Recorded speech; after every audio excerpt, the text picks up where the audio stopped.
Hola, welcome back to my channel. Per chi non mi conoscesse, io sono Jill. Per chi non l'avesse visto lo lascio qua sopra, ma lo scorso video avevo parlato del fatto che c'erano ancora molte cose di Soul che non vi avevo mostrato, quindi non perdiamoci in ciance perché sicuramente avrete letto nel titolo cosa faremo oggi. Però prima di incominciare vi ricordo di mettere like e condividere il video, ma soprattutto iscrivervi. Vai con la sigla!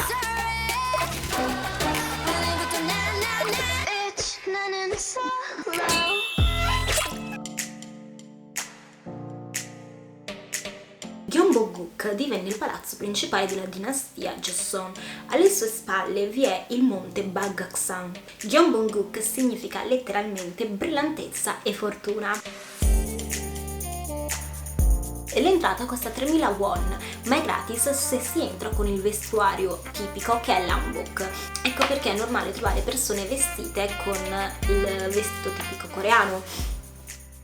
Fu poi ricostruito nel 1867 per volere del capo del governo Dae Won-gun.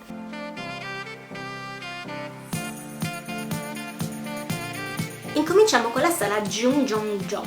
Era la sala del trono dove i sovrani gestivano gli affari di Stato, è il simbolo dell'intero palazzo. Vanta l'aspetto più sontuoso e maestoso di tutti gli edifici, fu usato per vari eventi ufficiali come le cerimonie. Sala Sajeongyeon. Sajeongyeon era il luogo in cui i sovrani assolvevano le loro mansioni ufficiali. Si svolgevano qui le attività quotidiane di amministrazione, come le assemblee giornaliere con i funzionari di alto rango, i discorsi e le sedute sugli affari di Stato.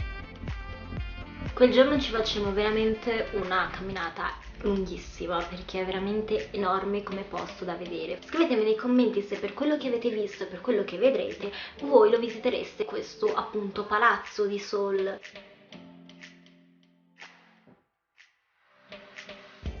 Vi è poi la sala Gangneonjong.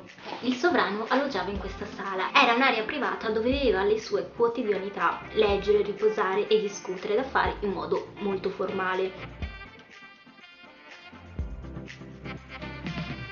Vi è poi la sala Jagyeongyeon. Fu costruita per la regina, madre adottiva del re Gyeojong.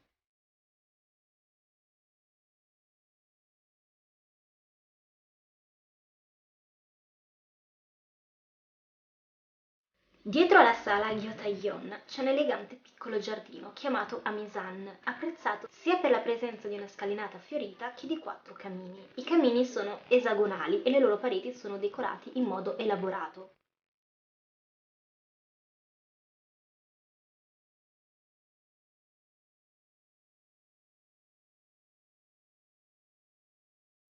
Vi poi la sala Gyotaeon. Gyotaeon era la residenza ufficiale delle regine consorti di Joseon.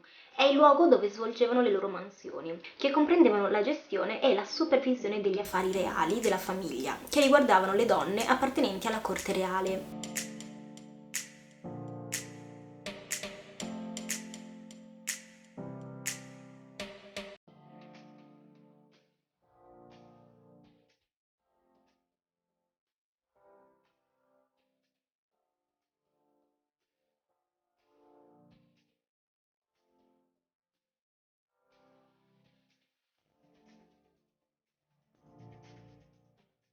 Questo video è un po' diverso dagli altri perché negli altri appunto solitamente io tendo a commentare quello che ho visto e il mio pensiero. In questa volta invece ho preferito, visto la quantità di video, ho preferito più che altro mettere la mia voce di sottofondo e spiegare quello che io stavo vedendo, quello che appunto avrete visto nel video.